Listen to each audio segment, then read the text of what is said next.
Hello guys! Dahil nakahanda na ang ating mga sangkap, tara na't samahan nyo akong lutuin ang ating chicken sotanghon with gaanong mapait na ampalaya. Ito nga pala guys ang ating for today's video. Dahil maulan-ulan, ito ang aking naisipan na iluto.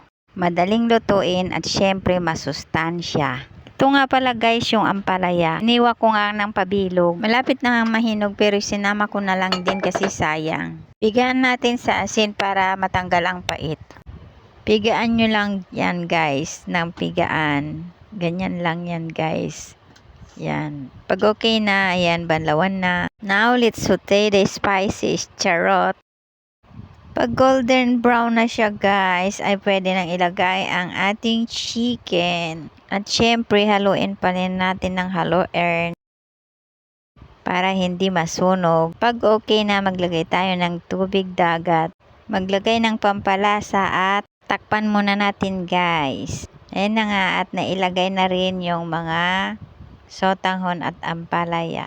Pag malambot na guys, yung sotanghon at ampalaya ay pwede na.